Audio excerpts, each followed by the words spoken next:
សួស្តីបងប្អូនទាំងអស់គ្នាស្វាគមន៍សាជាថ្មីជាមួយនឹងវីដេអូសម្រាប់រឿងបល្ល័ង្កស្រេចដៅភាគទី10លីអៅក៏បានលុបជង្គង់ប្រាប់ពលរបស់គេទៅលោកពកត្រូវជួយរកយុទ្ធធរឲ្យកូនដើមឡើយបិសាចទាំងអស់នោះក៏ត្រូវកូនអ្នកស្លាប់នោះទេអ្នកណាដឹងថាលីខំគឺជាណែនឹងខ្ញុំគេក៏បានក្បត់ទៅគេបានរួមដៃគ្នាជាមួយនឹងអ្នកក្រៅយកត្បូងបិសាចរបស់ខ្ញុំជាច្រើនឪពុករបស់គេក៏បានមាត់កអ្វីនោះដែរគេក៏បានគិតទៅលោកពកប្រហែលជារកឃើញថាខ្ញុំក៏ហត់ទៅដឹងគេក៏បានបន្តលោកពកគឺបានដឹងអំពីកម្លាំងរបស់កូនច្បាស់ហើយបើគ្មានអ្នកខាងក្រៅចូលរួមទេនោះលីខំគឺមិនមែនជាដៃគូរបស់កូនឡើយបើមិនដូច្នេះនោះទេត្បូងវិស័យរបស់ខ្ញុំក៏មិនត្រូវបានគេយកទៅដែរសូមលោកពុកជួយដាក់តូលីខងឲ្យធ្ងន់ធ្ងរផងរួមទាំងដាក់តូអ្នកដែលលួចត្បូងវិស័យរបស់ខ្ញុំចៅហ្វាយក្រុងក៏បាននិយាយទៅបើសិនជាមនុស្សម្នាក់នោះចង់បានរង្វាន់នោះនៅថ្ងៃស្អែកនោះពួកគេប្រកាសជាមកខ្ញុំនឹងសួររឿងទាំងអស់នេះដោយខ្លួនឯងចំណែកឯលីខងមាននរណាម្នាក់ឬក៏អ្នកខាងក្រៅដែលចូលរួមប្រឆាំងជាមួយនឹងឯងប្រកាសជាស្គាល់ច្បាស់ហើយបើសិនជាឯងនឹងគឺប្រើល្បិចតិចតួចនៅក្នុងការវឹកហាត់របស់ឯងនោះការប្រយុទ្ធរបស់ឯងនឹងមានគឺរឹងមាំប្រសិទ្ធភាពក៏កាន់តែខ្លាំងក្លាដែរផ្លូវឈានទៅកាន់កម្រិតស្ដេចនោះក៏កាន់តែលឿនដែរប៉ុន្តែឯងធ្វើឲ្យពុកខកចិត្តខ្លាំងណាស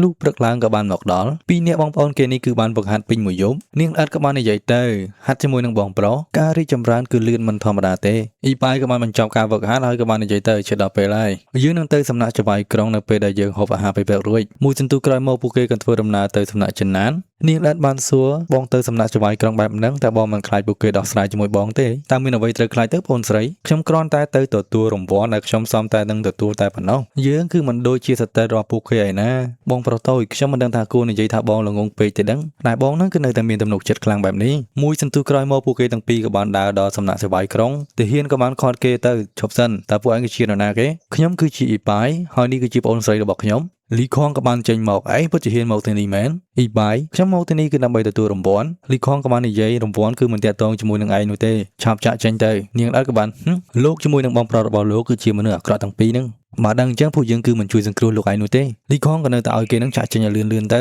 ៅបើមិនដូច្នេះនោះទេគឺឯងមិនអាចចាក់ចេញបាននោះឡើយភ្លាមលីអៅក៏បាននាំទៅហ៊ានមករួចក៏បាននិយាយទៅកាន់លីខងខ្ញុំនឹងដោះស្រាយជាមួយនឹងឯងពេលក្រោយគេក៏បានដើរសម្ដៅទៅកាន់អ៊ីប៉ៃឲ្យសើចបន្តិចទៅខ្ញុំមិនទាន់បានទៅរកឯងផងឯងមកហើយមិនចាំបាច់ហត់ទៅរកកន្លែងលាក់ខ្លួនរបស់ឯងមិននឹកស្មានថានឹងជួបឯងបានដោយងាយស្រួលបែបនេះសោះអ៊ីប៉ៃតែឯងចង់មានន័យថាម៉េចខ្ញុំមកសំណាក់ចៅហ្វាយក្រុងនេះគឺដើម្បីទទួលរង្វាន់លីអៅរង្វាន់តើអ្វីដែលខ្ញុំបាននិយាយជាមួយនឹងឯងកាលពីយប់មិញហ្នឹងគឺមិនច្បាស់គ្រប់គ្រាន់ទេឬខ្ញុំគឺជាចៅហ្វាយក្រុងនៅពេលអនាគតនេះគឺជាទឹកដីរបស់ខ្ញុំហើយឯងក៏នៅតែយល់សពចង់ដកថ្មិញចេញពីមាត់ខ្លាទៀតតែមែនអត់ហើយឥឡូវនេះគឺឯងបានមករកយើងដល់មុខផ្ទះទៀតឯងនេះពិតជាល្ងងមែនពួកឯងឆាប់ពួកគេទៅអ៊ីប៉ៃក៏បានប្រាប់ទៅចាំមកផ្លែតលីអៅអីគេឯងមានអីចង់និយាយមែនទេមិនអីទេខ្ញុំនឹងបង្ហាញសេចក្តីមេត្តាដល់ឯងអាចទុកសាកសពឲ្យឯងទាំងមូលបានចាប់តាំងពីឯងប្រកាសថាផ្ដល់រង្វាន់មកខ្ញុំមកទទួលរង្វាន់តើអ្វីដែលបានប្រកាសហើយតើមានអ្វីខុសតែមែនទេហើយនេះគឺជារបៀបដែលសំណាក់ចៅហ្វាយក្រុងពួកឯងធ្វើការខ្លាចបាត់បង់នៅប្រាក់របស់ខ្លួនឯងចង់បានគេឈ្មោះល្បីល្បាញលីអៅហើយល្អិតឯងពិតជាគិតច្រើនពេកហើយគឺខ្ញុំនោះទេដែលស្លាប់បិសាចទាំងអស់នោះ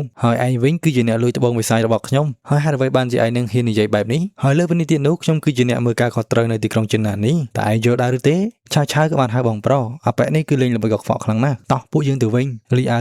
នាងល្អិតនេះពិតជាឆ្លាតមែននាងនិយាយត្រូវគេក៏បានស្រែកយាដៃទៅប៉ុន្តែអ៊ីប៉ៃក៏បានចាប់ដៃរបស់គេជាប់អ៊ីប៉ៃក៏បាននិយាយសូម្បីតែក្មេងក៏ឯងចង់វាយដែរឯងពិតជាហួសហេតុមែនគេក៏បាននិយាយទៅគឺខ្ញុំមានពាក្យចុងក្រោយមួយគ្រាន់តែវាយគេនោះមិនថាគេនោះគឺជាក្មេងឬក៏ជាមនុស្សធំនោះទេខ្ញុំត្រូវតែវាយនាងល្អិតក៏បាននិយាយទៅឯងនៅតែចង់វាយខ្ញុំទៀតអាមនុស្សអាក្រក់មិនមកអង្គយូរនាងក៏បានដាក់មួយជើងចំប្រឡោះផ្លូវធ្វើឲ្យលីអៅនឹងស្រួលយកទៅមែនតែនគេសើចយ៉ាងសប្បាយរីករាយលីអៅក៏បានបញ្ជាទាហានឲ្យកាត់គេជាបំណែកទៅទាហានទាំងអស់នោះក៏បានដើរចូលមកប៉ុន្តែលីខងក៏បានហាមឲ្យលីប៉ៃនឹងនាំប្អូនចាស់ចេញទៅបើរឿងនេះដឹងដល់ឪពុករបស់ខ្ញុំប្រកាសជាមានបញ្ហាហើយអ៊ីប៉ៃបាននិយាយខ្ញុំមកដល់ទីនេះហើយខ្ញុំមិនចាស់ចេញទៅងាយនោះទេឯងទៅមកខាងទៅខ្ញុំនឹងដោះស្រាយជាមួយនឹងពួកគេដោយខ្លួនឯងទាហានក៏បាននិយាយទៅឯងហ៊ានធ្វើបាបម្ចាស់តូចរបស់ខ្ញុំទោះគឺមិនអាចលើកលែងបានឡើយពួកគេក៏ចូលទៅទាំងអស់គ្នាលីអៅបានឲ្យកូនចៅរបស់គេនឹងគឺផ្ដល់មេរៀនទៅឲ្យពួកគេទៅមិនចាំបាច់បង្ហាញសេចក្តីមេត្តានោះទេពួកគេទាំងអស់គឺត្រូវបានទាហានឡោមព័ទ្ធហើយចំណែកឲ្យឆៅក៏បាននិយាយបងប្រុសតើអាចឲ្យខ្ញុំនឹងចូលរួមលេងជាមួយនឹងពួកគេដែរឬទេអ៊ីប៉ៃក៏បានយល់ព្រមហើយនាងក៏បានបញ្ចេញថាពលរបស់នាងឆ្មាហើយដើរជាច្រើនដងក៏បានលេចឡើងឬហើយនាងក៏បានបញ្ចេញថាពលនោះទៅកាន់ពួកគេទាំងអស់គ្នាធ្វើឲ្យទាហានទាំងអស់នោះបានប៉ាំងទៅក្រោយនឹងរងរបួសនាងក៏បានបញ្ចេញនៅក្បាច់មួយទៀតដូចខ្យល់ព្យុះអញ្ចឹងឬហើយក៏បានបុកពួកគេទាំងអស់គ្នាដោយប្រើប្រាស់ល្បឿនយ៉ាងលឿនអ៊ីប៉ៃក៏បាននិយាយទៅនាងល្អិតនេះពិតជាលក្ខថាពលពិតរបស់នាងមែនលីអៅភ្ញាក់ផ្អើលយ៉ាងខ្លាំងតើវាអាចទៅរួចដោយរបៀបណាលីខងក៏បាននិយាយទៅបើតាមមើលរូបរាងរបស់នាងគឺអាយុតិចជាង14ឆ្នាំនោះទេប៉ុន្តែកម្លាំងនេះយ៉ាងហោចណាស់ក៏កម្រិតដៅទី5ដែរ ឆាក៏បាននិយាយចាំមើលតែមាននរណាម្នាក់ហ៊ានធ្វើបាបខ្ញុំទៀតអត់ភ្លាមក៏ស្ដាប់តែមានចំហាយបាត់ដៃចេញមកពីខាងក្នុងអ៊ីប៉ៃក៏បានប្រាប់បាត់ដៃរបស់ខ្លួនទៅទប់ទល់ផ្ទុះថាមពលយ៉ាងសន្ធោសន្ធៅអ៊ីប៉ៃក៏បានបញ្ចេញនៅបាត់ដៃមួយទៀតវាយអនុប្រកម្មមុខបាត់ទៅហើយហ៊ានវាយបហាទៅលើក្មេងផងក្រោយពីបានស៊ីបាត់ដៃហើយក៏គួតឈាមទៅតាចានេះឯងគឺកម្រិតស្ដេចដាវលីខងក៏បានភ្ញាក់ផ្អើលបន្តិចលីអៅនិយាយយ៉ាងដិតតែឯងនឹងហ៊ានប៉ុណ្ណាទៅហ៊ានធ្វើបាបមនុស្សរបស់ចៅហ្វាយក្រុងឯងរកស្លាប់ហើយអ៊ីប៉ៃបានដើរទៅជិតរួចផ្ទះមកក៏ភ្លៀងប៉ាំងស្ទុយប្រហែលជា200ម៉ែត្រមនុស្សនៅទីនេះគឺមានជំងឺធ្ងន់ធ្ងររកថ្នាំព្យាបាលមិនបាននោះទេ